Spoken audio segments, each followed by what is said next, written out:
Hi guys, welcome back to another episode of Generation Tech. I'm nervous. I've never been on. Okay. Hey guys, what's up? Welcome back to another episode of Generation Tech. My name is Alan, and my name is Ben. Right. So if you're watching this, that means we've hit 250,000 subs. That's right, 250,000. All right. That's like how many? That is about enough people to pilot like 100 Star Destroyers, I think. So it is. That's probably not right. They had 25,000 at the peak of the Empire. Yeah, exactly. So we can make a fleet of starships right now with how many subscribers we have, and we thought we'd do a nice little Q&A because obviously you guys don't know enough about us now. You know, we haven't really poured our souls out on this channel. We haven't done a lot of sort of directly talking to the audience. We've done a lot of scripted videos talking about Star Wars, but because we're really afraid of them knowing us. Who we really are. Yeah, you will be disgusted once you find out who we really are. Anyway, so I got a list of about 20 or so questions that I thought were pretty fun, and let's go for it. Let's go for it. Okay. Can and should Lucasfilm put the surviving Republic forces in Star Wars Episode 9? Well, I think that would be cool. I would like to see more of the New Republic because we don't really see very much of it at all. We see a lot of the Resistance, and then all we see in The Force Awakens is the New Republic getting destroyed. Exactly. Yeah, what's it called? The Hosnian system getting destroyed. And you see like a little glimpse of it. Looks kind of like, I don't know, like a Coruscant or something, you know? And I want to know more. And then it dies, and it blows up. So, yeah, it would be cool to see other planets' forces join forces and come back and team up with the Resistance again and, you know, destroy the First Order. Yeah, no, I think I agree too. I definitely would like to see a New Republic element. I argue that the Resistance resembles the Rebellion too much, and you know, it's done. It's done. It's what we have now. But I would have really liked to see a full-on New Republic versus First Order, like a huge galactic war between two equal adversaries. Military, you know, like in the prequels. You know, because we love the space battles. Yeah, and we love the prequels, don't we? Aren't the prequels excellent? That's what we grew up with. Okay, okay. Next up, this one's interesting. Which Ben would win in a lightsaber fight, American or British Ben? I think American Ben has to. American Ben, you got to come over here. Well, I think probably I would win. Well, obviously you think you would win. I mean, I have a lot of experience. I'll step in. I'm sorry. I have experience with an actual lightsaber before. I fought a very close, very also experienced Chinese friend of mine in a lightsaber battle. In a parking lot. I was more skilled. He won because I sacrificed my life to better him. He had plot armor. Period. He had plot armor. Listen, end of discussion. I would win a lightsaber battle. Period. Okay. Oh, I like this one a lot. If you're an Imperial officer and you found the love of your life and settled down on Vardos, and you recently found out that your pregnant wife is a rebel spy, would you turn in your wife or feed her false information? I'm guessing like protect her by... Well, I think I would feed her false information because, you know, it's a big risk to turn her in, isn't it? I mean, it's your wife. You're not going to... Right.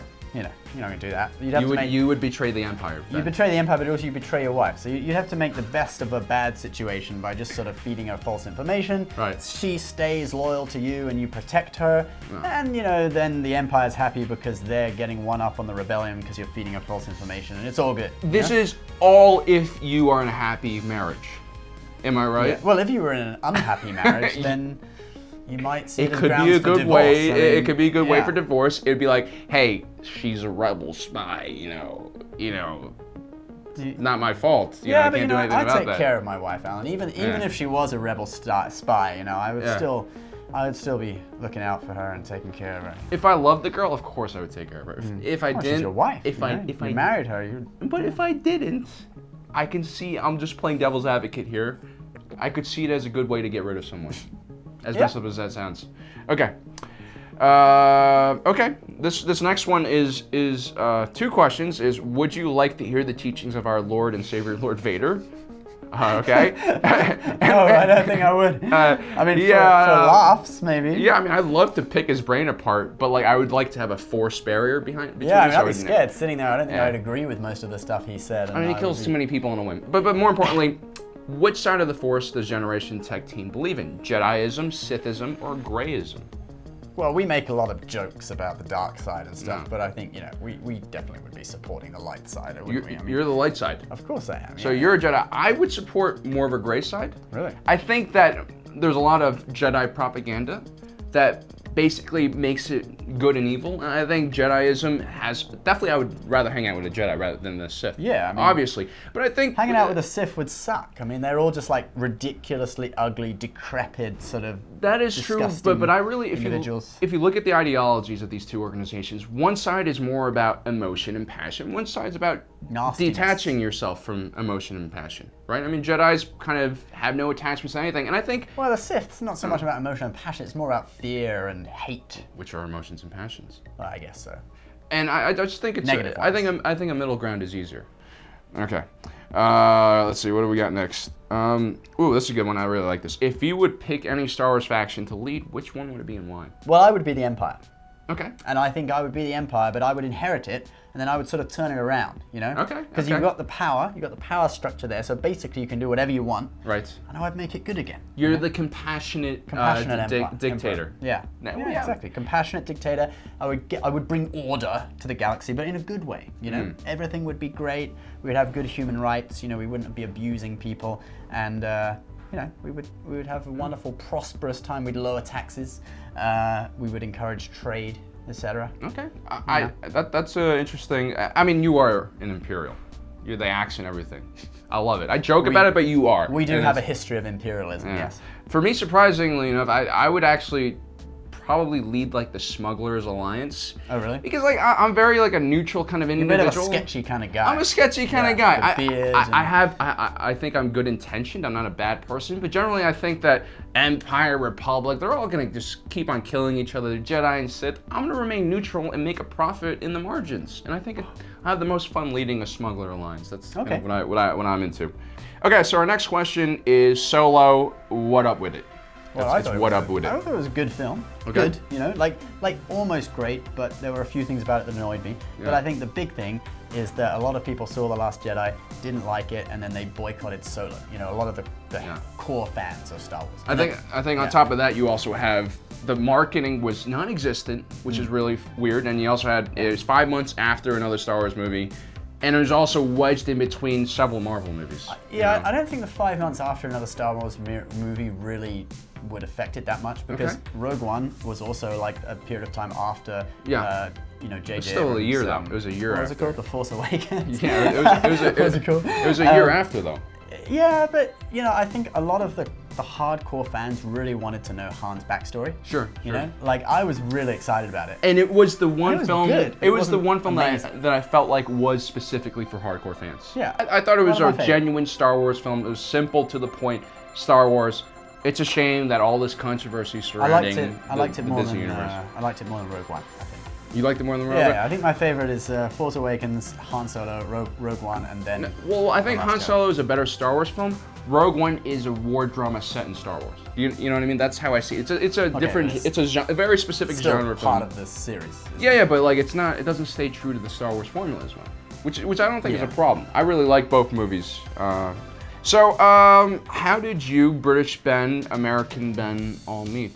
So how did we meet?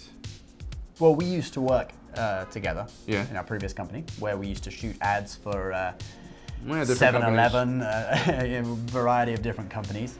Insert footage. I was the cameraman and he was the host. Yeah, we wore skirts together one time. Yes, with Aboriginals in Taiwan. Traditional Taiwanese Aboriginal. So we have done a lot of video filming together, and we decided to start our own company, and we started these YouTube channels, Generation Tech. We have a few other channels that we'll talk about a little bit later, I guess. And Yeah. So as far as American Ben, I think you're out of focus.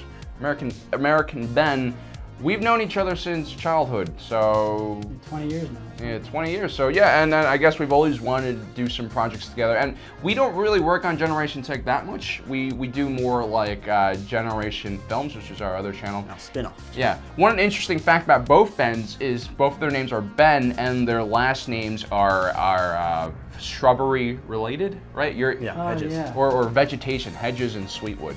Strange. I don't know how it happened. All right. Thanks, buddy. Okay, so last one. This is more of a request, but could we see British Ben in a low-hanging V-neck just for one video? Probably not. I'm not really a V-neck kind of guy. Your V-necks are kind of your trademark, dude. Yeah, I mean, it's more comfortable. I have a really big head. I think it helps. I think it makes like, accentuate your head and your features. Oh, you know? thanks, buddy. I think I look better in a regular t-shirt. Yeah, okay. Yeah. Cool. So, X-Wing taking off outside. Yeah, so no, sorry. No. But we do have new Humanity First t-shirts. Yes, plug the merch. Link in the description. Well, anyway, I guess thank you so much for getting us to 250,000 fans. You know, especially for those who've stuck it out from the beginning. Yeah. We've grown very fast. We were at just about 5,000 at the beginning of 2017, so yes, we really have grown very quickly. So thank you guys for subscribing and continuing to watch me and Alan spew sometimes nonsense at the screen. No, it's not nonsense. It's well thought out, you know. Sure. Content. Yeah. Sure. Okay. Well, you know, as usual, guys, thanks for joining us today. And if you're watching this, you are Generation Tech.